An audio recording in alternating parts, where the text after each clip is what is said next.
we are talking about elements of cost, in short, it is different categories of cost that can be associated with a firm, right? So I have mentioned here the different parts of cost of production. It can be cost of production as well as cost of rendering a service, different parts or different areas to which the cost is associated with. That's what we call as the elements of cost. Moving ahead, it will look like this. Right. So you have a component cost which can be categorized into material, labor, other expense.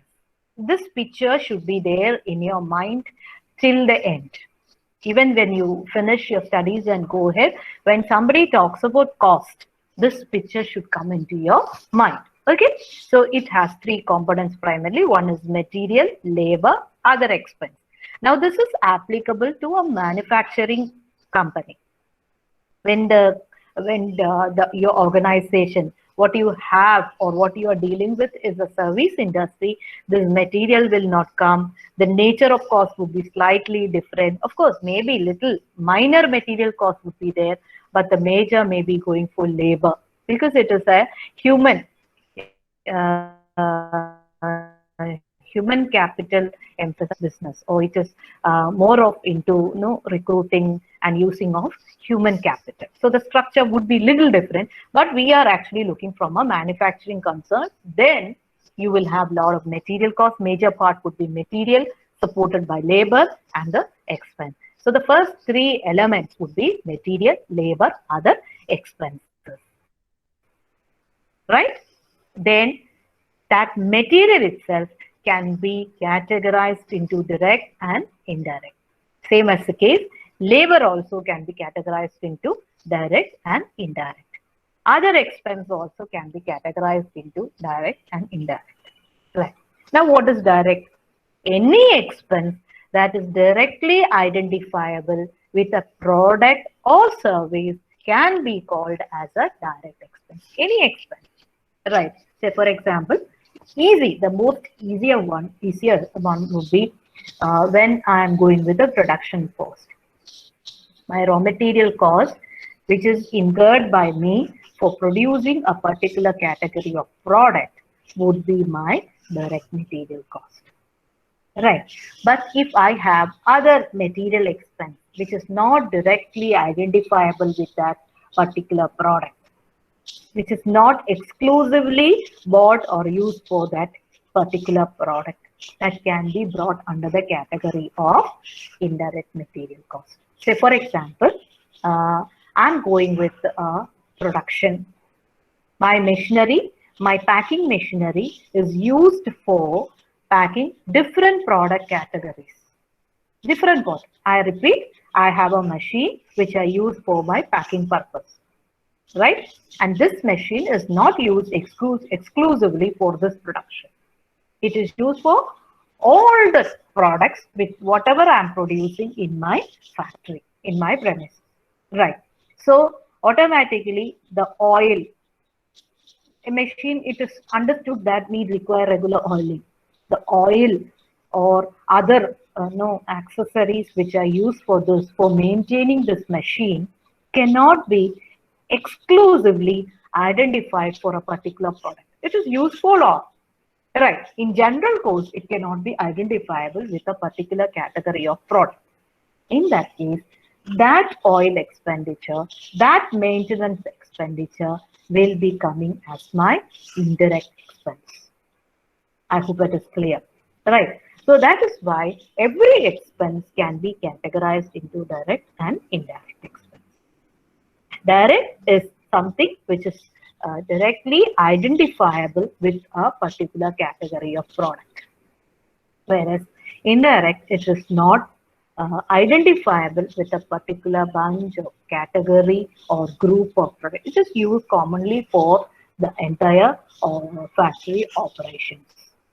Right. Same as the case labor.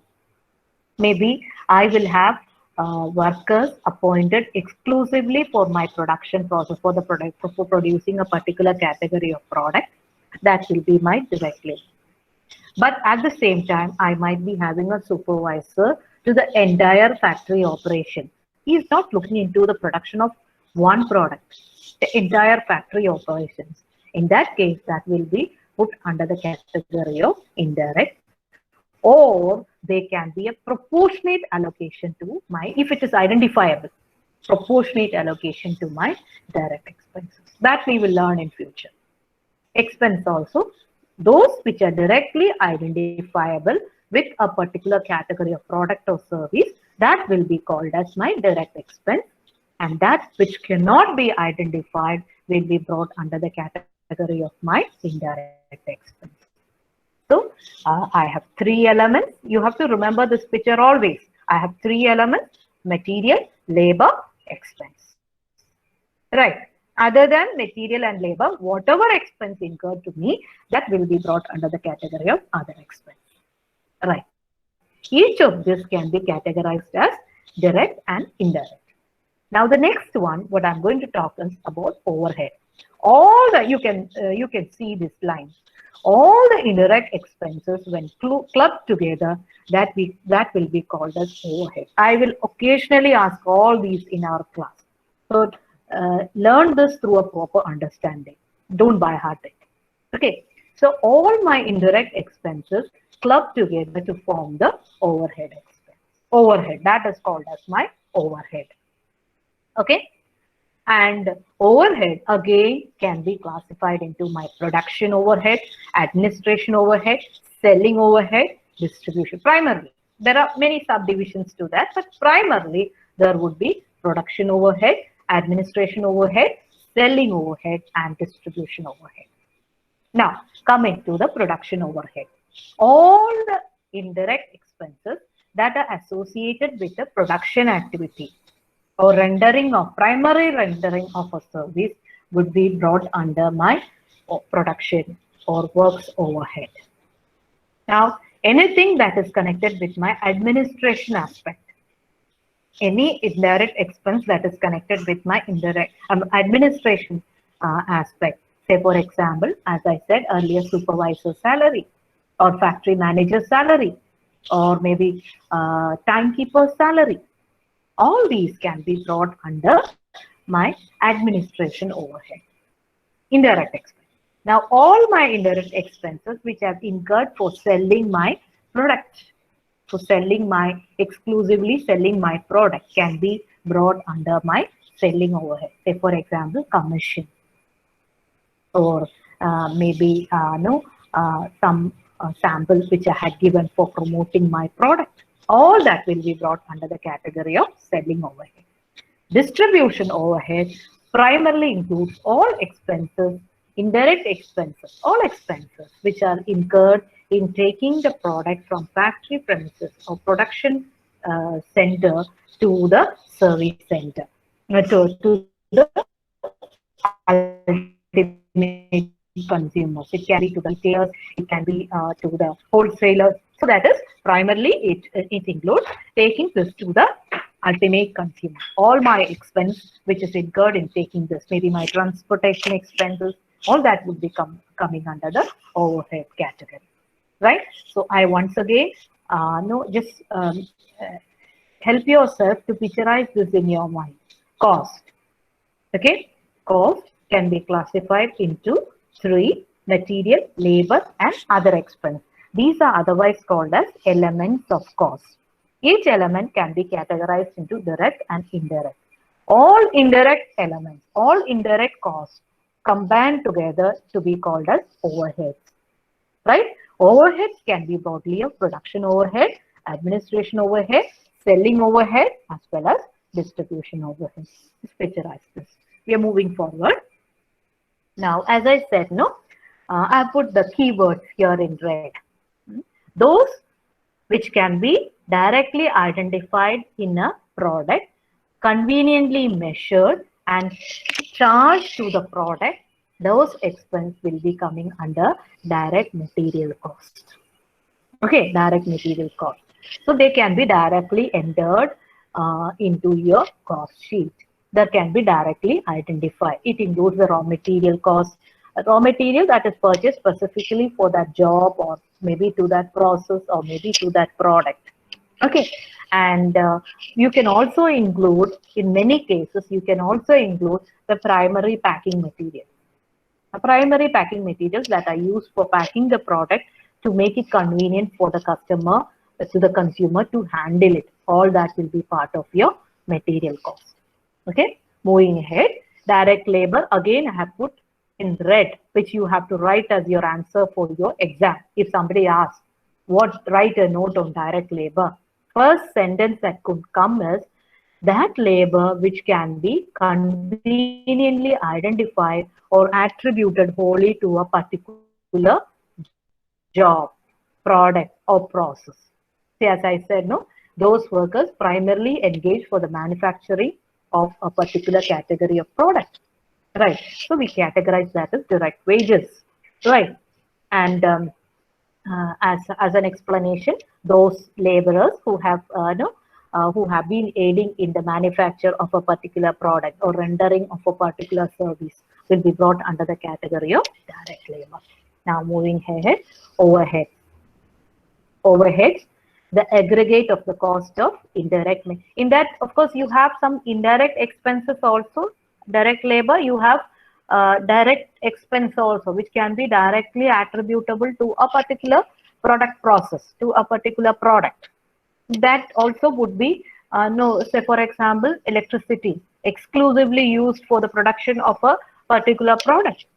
That's a direct expense, right? So, or a machine exclusively used for a particular production process.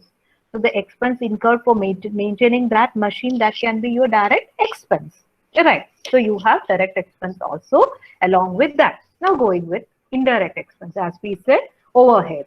It is sum total of indirect labor, indirect material, indirect expense, right?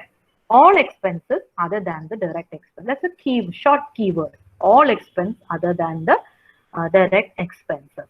And again, as I said, it can be categorized into manufacturing, administration, selling, and distribution overhead. Right. Moving ahead, this is something which you have to remember very clearly, whatever happens, because this is the basic idea behind a cost sheet. Till now, we had been talking about the elements of cost. Now, why do we need this element? The basic idea is for identifying the cost in a structured way, for presenting that at the time of preparation of a cost sheet.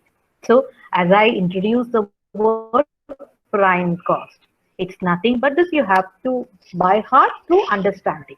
Okay, so prime cost is a combination of direct material, direct labor, and direct expense. So it's actually a combination where we take care of all the direct expenses, right? All the direct expenses that is connected with a particular production. That is direct material, direct labor, and direct expense. Together they are called as prime cost. Along with that, we have to consider other costs involved in the production of a particular product, right? So works cost, or as we call factory cost, it's nothing but prime cost plus factory overhead. We are going in detailing with each of this at a later stage. Okay, so when we add factory cost, other than the direct cost, whatever cost involved at the factory level for producing a product, that which is added with the prime cost, we get something called as factory cost. Okay, so that is the second part of your cost sheet. Now, third part is when I'm adding, third part is cost of production. When I'm adding my works cost with my administration overhead. Okay, with my administration overhead, I will get the third heading, which is cost of production. Now going with further, the next part of our cost sheet is total cost. So definitely you can understand, if I've added my administration overhead, what is pending is my selling and distribution overhead. So when I add my selling and distribution overhead, I'll get my total cost or cost of sales. Simple. It's very simple once you understand the logic in that. This is actually the final thing which we are going in a detailed way. Okay. Preliminary, just for an example, I'll make you do one exercise in the class at the beginning itself. But after learning the material cost, the labor cost computation, the overhead cost computation, after learning all this, finally, the final module will deal with the computation of elements of cost and going for the preparation of cost sheet. That's the final thing what we are going to discuss. So I'm just giving a picture of what we are trying to learn in this semester. Right.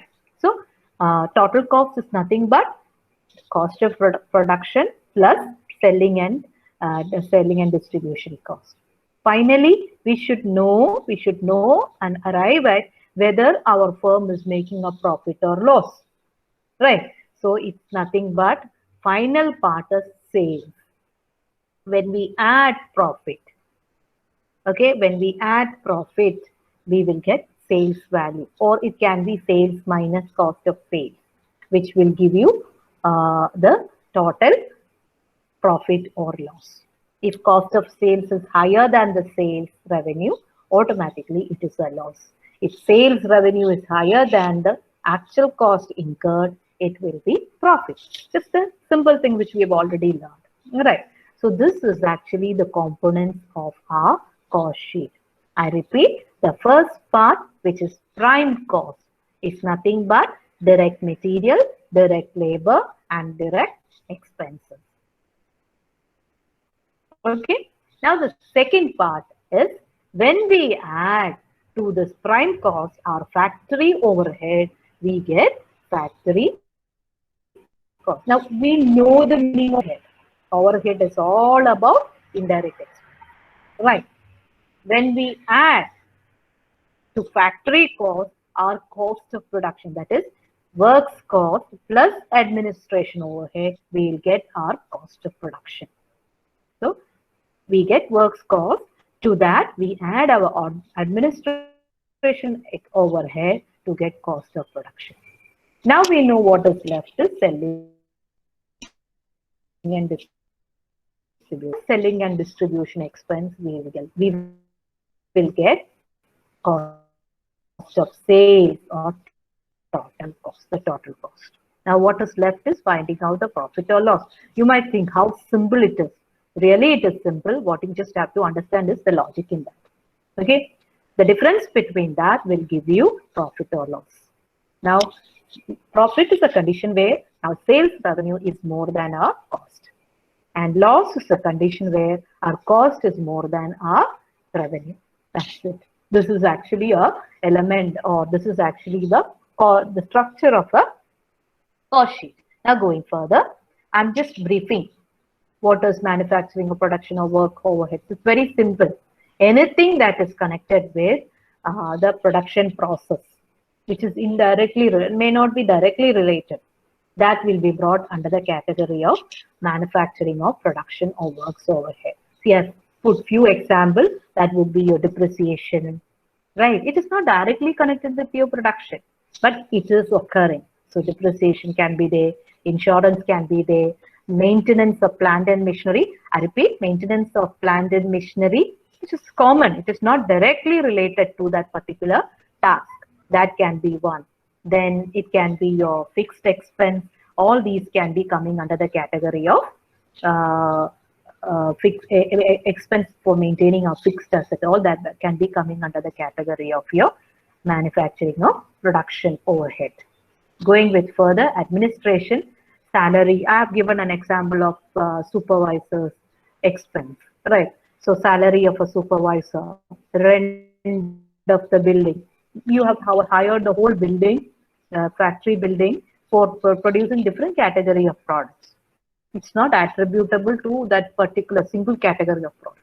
So in that case, rent become your indirect expense. Rent, then maintenance, insurance of and the supporting employees, all that can be brought under the category of administration overhead. Moving for overhead, selling overhead, of course, the salary, the commission, salesman salary, the commission, or expenses related with maintaining a sales department. See, I hope you had visited that, no? The sales department of, I hope in your industry visit, you had visited some of the factories. There they might be having, say, sales department where an outlet for selling the products. So that is actually an indirect expense which is connected with selling the products. So that all will be coming under selling overhead. Then, of course, distribution. Maybe you would require some warehouse to keep your product to make it convenient for the distribution task, or the distribution manager's salary, the rent of that building, warehouse building. All that can be brought under the category of your direct expense that is connected with distribution aspect. Now, I was just giving you a structure of cost sheet when we discussed about different components. So I have put in red what you have to understand regarding what is a cost sheet. It's actually a statement designed to show the output of a particular accounting period along with the breakup of cost. We know that the cost being broken down into direct, material, labor, expense. Then factory overhead, then you have administration overhead, then you have selling and distribution overhead. Finally, you come up with an answer. That's actually a statement. It's a statement for taking up managerial decisions. And it's not mandatory that you have to go with preparation of a cost sheet. But if you really want to control and bring a better cost management system in your organization, automatically cost sheet preparation becomes a mandatory element. And there can be cases where your financial financial statements may not match with the cost sheet statements, which we will learn as the final thing after preparation. We will also learn the reconciliation of cost sheet with the financial statement. There can be a difference. The reason can be many, but that also is done at the end of the year. Reconciliation of financial information with the cost elements, with the cost sheet. All right. So that is something which we will learn. So the cost sheet is prepared basically to have an effective control on the cost management, right? That's why the following are the advantages of a cost sheet. The first one is disclosing. When you know what is your cost, then only you can think of bringing some control. So cost sheet discloses cost in different heads. The advantage of showing that in different heads is you will know where to bring a control, right? When you are you get your result, totally you got maybe say 75%. You are expecting an output or percentage of 80. If you really want to see where you went wrong, you have to see each subject mark, each subject percentage, and you have to see where you went bad or where you got a bad, maybe not so good result, where there is scope for improvement in future. The same is the case of cost sheet. In cost sheet also, we present that under different heads, right? So that helps us to have a better control. That's the second advantage which I have put over there. That is, when you show the cost, total cost as well as cost per unit separately categorized under different heads, better control over production is possible, right? And also it helps to make a comparative evaluation. This year's cost sheet with the previous year's, this year's cost of direct material, this year's cost of administration can be compared with previous years. Here we don't normally talk about a comparison with other industries, because as far as a company is concerned, its cost information is very confidential. So we may not be able to obtain information regarding the cost sheet or the elements of cost for another company which is in the competition phase. That may not be possible. Maybe we will get some industry standards, some indication to industry standard. So comparison would be based on our previous performance as well as the standard set. That also is possible when we come up with a concrete statement showing the total cost as well as per unit cost. And the last is to come up with a suitable production policy. Now, how do we arrive at a suitable production policy? Looking into what we expect, what we did, and what we plan for future. So production policy also can be formulated with the help of a cost sheet. And of course, fixation of selling price. Now, why? when I know that this is my total cost, okay, and I have an expectation of 10% profit. It's very simple. My total cost into 10 by 100 will give me what is the profit. And then I can rework on what should be the pricing of my product related with how many units I can sell in the market. That will ultimately help me to prepare my selling price. At what price I should sell my product, right? And of course, I said no, minimizing cost of production is one part of control over cost. That again, I have written it separately. That is one another benefit of having a cost sheet for a better control in our organization. And the last one is submit quotation in the sense, suppose if I know, yes, this is the cost that can be incurred for manufacturing my product, then I can submit no acceptable quotations to different organizations for purchasing my product. If I'm not sure about what is the cost incurred in producing a particular product, what is the future expected cost in producing that product, I may not be able to give a relevant quotation because I may be giving my quotation overpriced or it can be underpriced.